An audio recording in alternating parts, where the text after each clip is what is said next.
Bom dia, saúdo a todos com graça e paz da parte do Senhor Jesus. A partir de hoje farei minhas reflexões com base no Evangelho de João.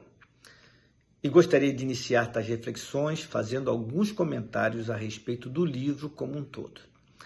João foi uma testemunha ocular dos relatos contidos no seu Evangelho. Nos seus escritos, João demonstra conhecimento profundo do círculo íntimo dos discípulos e do próprio Senhor Jesus. Sob a inspiração do Espírito Santo, João compôs um evangelho com ênfase nas palavras proferidas por Jesus Cristo. E o significado mais profundo dos sinais ali registrados explicam por que o seu evangelho pode ser especialmente chamado de espiritual. O evangelho de João não descreve Jesus como sendo um salvador confinado aos estreitos limites da Palestina do primeiro século da era cristã, ou mesmo ao mundo greco-romano daquela época, e tampouco aos estreitos limites da vida terrena.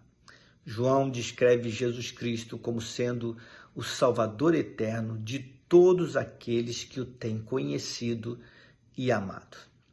E a vida e a influência de Jesus Cristo se estende a todos os séculos e, na realidade, até a própria eternidade. A quem se destina e qual é o propósito deste evangelho? Destina-se a todos os que creem, mas também serve como instrumento para a convicção dos que ainda não conhecem a Cristo. Trata-se de uma defesa da fé cristã. Os versos 30 e 31 do capítulo 20 resumem isto muito bem, pois assim lemos nestes versos. Na verdade, fez Jesus diante dos seus discípulos muitos outros sinais que não estão escritos neste livro. Estes, porém, foram registrados para que creiais que Jesus é o Cristo, o Filho de Deus, e para que, crendo, tenhais vida em seu nome. Meus queridos, este evangelho também foi escrito com outros propósitos. O primeiro foi o de combater o judaísmo ortodoxo da época, que havia rejeitado o Messias, demonstrando que as autoridades religiosas dos judeus foram, sim, as responsáveis diretas pelo assassinato de Jesus. O segundo foi o de refutar a heresia que dizia que João Batista é que fora realmente o Messias e definir claramente as relações entre João Batista e Jesus. O terceiro foi o de prover um tratado teológico e não simplesmente uma biografia. E o quarto foi o de estabelecer o fato de que o cristianismo é mais do que alguma filosofia religiosa e especulativa, que o cristianismo se trata de uma pessoa, Jesus Cristo, e que Jesus Cristo é o próprio Deus, e, portanto, deve ser identificado como sendo o Messias do Velho Testamento. Esse evangelho é um alerta aos judeus que rejeitaram, que desprezaram a Jesus, o Cristo, e uma defesa contra as ideias aviltantes que os gnósticos formavam a respeito da pessoa de Jesus. O que era o gnosticismo? Era talvez a heresia mais perigosa que ameaçava a igreja primitiva durante os 3 primeiros séculos da era cristã. Influenciado por filósofos como Platão, o gnosticismo era baseado em 2 premissas falsas. A primeira falsa premissa está na sua origem, pois o gnosticismo se origina da palavra grega gnosis, que significa saber. Os gnósticos acreditavam possuir um conhecimento mais elevado, não decorrente da palavra de Deus, mas sim adquirido em algum plano místico e superior de existência. Para os gnósticos, a salvação só poderia ser obtida pelo conhecimento, até porque, para eles, o homem precisava ser salvo não dos pecados, mas da ignorância. A segunda falsa premissa é que para os gnósticos a matéria é essencialmente perversa e o espírito é bom. Baseados nesta falsa premissa, os gnósticos negavam a encarnação verdadeira de Jesus Cristo e afirmavam que a natureza humana de Cristo era tão somente uma ilusão, pois Cristo, na visão do gnosticismo, era uma espécie de derivação de um Deus ou um ser de natureza angelical. E o gnosticismo acabou desenvolvendo no seu bojo de crenças aquilo que é chamado de antinomianismo. O que era o antinomianismo? Teologicamente, era o falso pensamento de que não existiam leis morais que Deus esperasse que os cristãos obedecessem. O antinomianismo levou o ensinamento bíblico verdadeiro a uma conclusão antibíblica.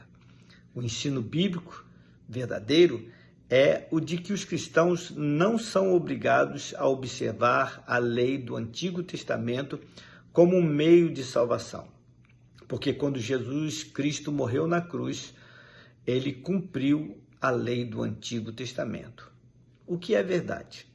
No entanto, a conclusão antibíblica derivada do antinomianismo é a de que não há nenhuma lei moral que Deus espera que os cristãos obedeçam. O antinomianismo defendia que desde que o cristão desenvolvesse as crenças corretas, a forma como vivia era irrelevante. Entendiam estar livres da lei, podendo pecar o quanto quisessem e ainda assim alcançar a remissão dos pecados. Existe até uma antiga frase que serve para ilustrar bem essa ideia antinomiana. A frase é a seguinte: livre da lei, que maravilhosa condição. Posso pecar quanto quiser e ainda assim alcançar a remissão. Mas o apóstolo Judas, no verso 4 da epístola que leva o seu nome, combateu essa mentira e os seus defensores, fazendo a seguinte afirmação: certos indivíduos se introduziram com dissimulação no nosso meio, homens ímpios que transformam em libertinagem a graça do nosso Deus. Meus amados, infelizmente, ainda nos dias de hoje, muitos dos que se dizem cristãos pensam mais ou menos da seguinte forma: se sou salvo pela graça e todos os meus pecados são perdoados, então posso pecar o quanto quiser. Todavia, a resposta bíblica a este tipo de pensamento está registrada em Romanos, no capítulo 6, versos 1 e 2, onde lemos o seguinte: que diremos, pois? Permaneceremos no pecado para que abunde a graça? De modo nenhum. Nós que já morremos para o pecado, como viveremos ainda nele? Nós que já morremos para o pecado, como viveremos ainda cometendo pecados? Essa é a pergunta que não pode calar. Pense nisto. Vamos orar?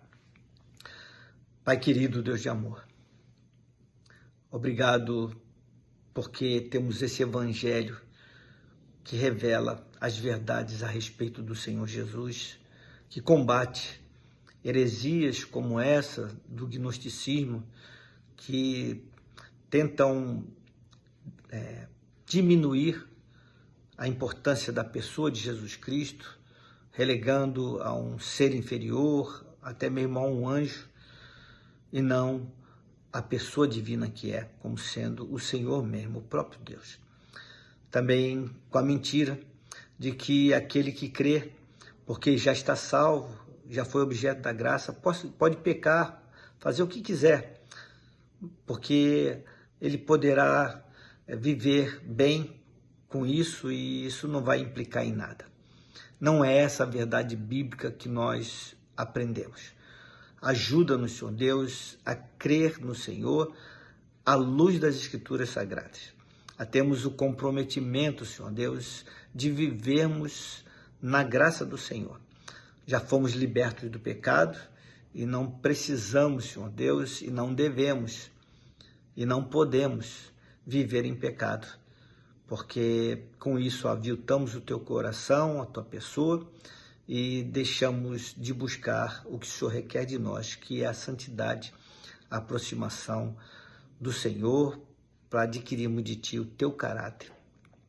Ajuda-nos, Senhor Deus, no momento em que estamos vivendo, para que busquemos andar contigo e andar em plenitude de vida.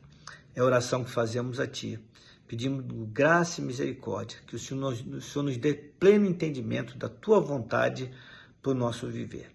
E que ao estudarmos esse Evangelho durante esse tempo, o Senhor possa trazer graça e misericórdia sobre a vida de todos aqueles que estarão ouvindo essas mensagens. Por louvor da Tua glória, no nome de Jesus. Amém. Meus queridos, tenham uma abençoada terça-feira. Fiquem na paz do Senhor.